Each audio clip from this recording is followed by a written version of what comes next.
सिन्धुपाल्चोक जिल्लामा छौँ। एक्ज्याक्ट ठाउँको नाम चाहिँ थाहा भएन। यो चाहिँ सर र सिंहहरूले होइन 4 जना छौँ। यो चाहिँ स्याउ भेट्यौँ है हामीले बाटोमा। अब कुन स्याउ भन्छन् मलाई चाहिँ नासपाती जस्तो लागेको छ। हरियो स्याउ हो यो चाहिँ।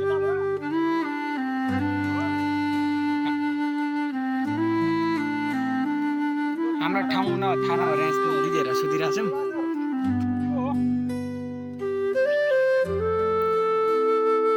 यताबाट जाउँ ल। यो डाँडा सिधा हुन्छ अरे। अनि हाम्रो यहाँ 2टा केटाहरू छन् होइन।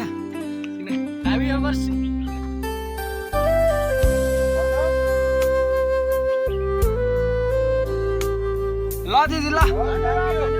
यो चाहिँ स्याउ रहेछ है। म चाहिँ स्याउ खान्छु।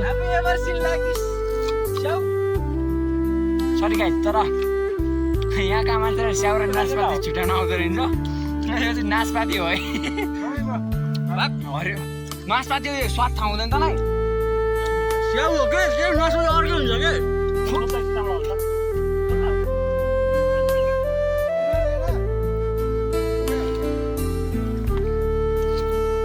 बोक्रा चाहिँ तितो हुँदो रहेछ। अनि स्याउ भन्छ नि, मैले फर्स्ट टाइम खाएकै स्याउ। अनि सो मलाई खाना भएको नसक्छ। जङ्गल जाँदैछौँ हामी यो बाटो जाने हो है। कस्तो महसुस भइरहेको छ अनुभव के छ भन्दा अन्त जानु मन लाग्यो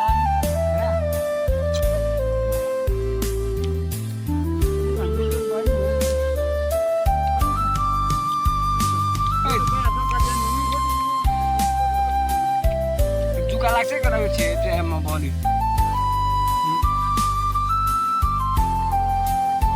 बाटो है पुरै बाटो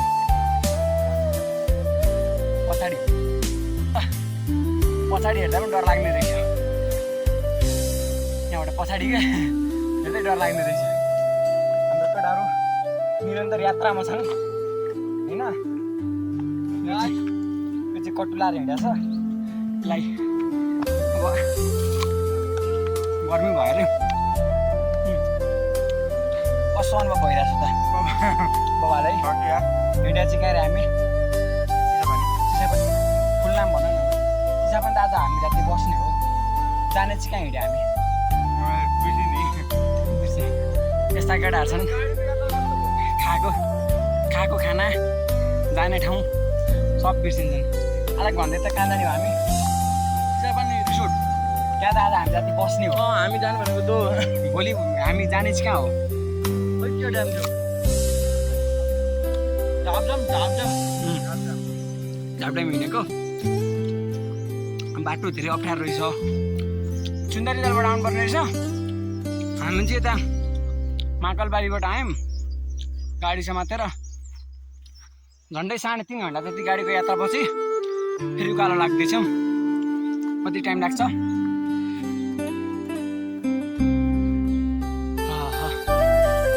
हामी स्याउ खायो अरे निरन्तर यात्रामै छौँ। चिसापानी पुग्न चाहिँ हामीलाई लगभग आधी घन्टा जति लाग्न सक्छ। अनि भन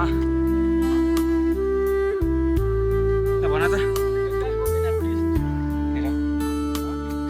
दाइलाई ब्याग बोक्दै भनेको छन्।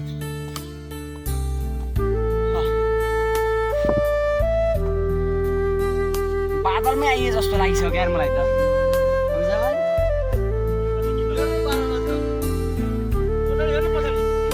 विशाललाई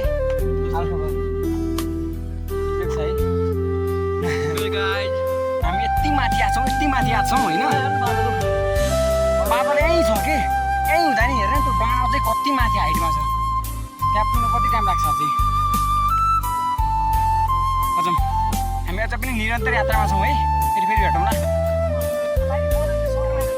एकदम रेडी हो है। म चाहिँ रेडी हो। यहाँ मात्रै पातल हो नि ठुलो छ। म चाहिँ यता छु है। यहाँ चाहिँ खाना छ। केटाहरू यहाँ खाइरहेछन् है। यस्तो छ सबै। हामी चाहिँ चिसापानी आएको है झापडाम जान। अब समयले साथ नदिएर जस्तो छ। हेरौँ के हुन्छ बिहान। हामी चाहिँ यति माथि छौँ। गौतम ए के छ भाइ भन्नु त सब ठिक छ नानुलु यात्रा कस्तो भइरहेछ यात्रा त बपालकै नाइस ठाउँ आइयो नेक्स्ट टाइम आएछ है कुनै रिग्रेट छ त यहाँ आएर केही छैन केही छैन है कस्तो हावा चल्यो यार कस्तो रमाइलो छ यार यहाँ अरूभन्दा नि 3 घन्टामा बादल पुगेर देख्छु है यो हो कि यो ठाउँ हेर ओ यार बादल त मभन्दा मुनि छ भने यार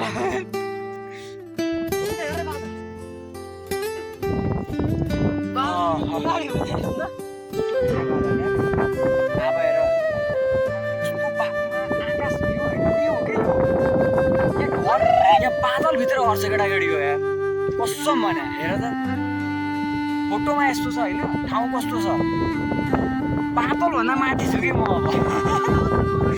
अब हेर कस्तो मजाले हावा चलिरहेको छ हावा हेर कस्तो गति हेरेर भन्छ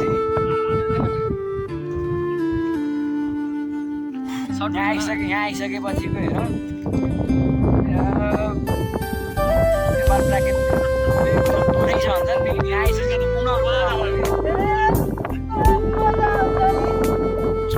बादल माथि छु कि तिमीलाई आकाश जस्तो लाग्यो होला होइन तर यो बादल हो कि बादल मभन्दा मुनि छ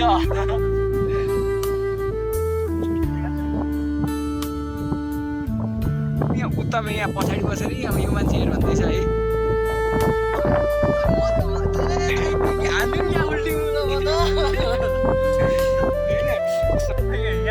अघि देखेको ठाउँ अहिले देखिएन हेर केटाकेटी होइन अघि देखिरहेको थियो अहिले केही देखिएन है हामी बसेको रिसोर्ट यहाँ छ तँ पनि देखेको छैन कतै पनि देखिँदैन चारैतिर बादलै बादल हामी यति उचाइमा छौँ कतैतिर केही भ्यू देखेको छैन कतैतिर केही देखेको छैन कहीँ केही अघि आउँदा चारैतिर सबै कुरा देखिएको थियो घर फुल तारदेखि लिएर हरेक कुरा अहिले हुँदा हामी बसेको रिसोर्ट यहीँनिर हो 30 मिटर पनि छैन 30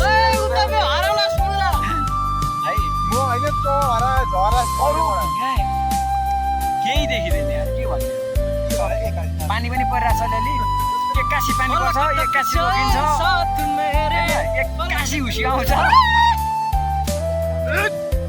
केटा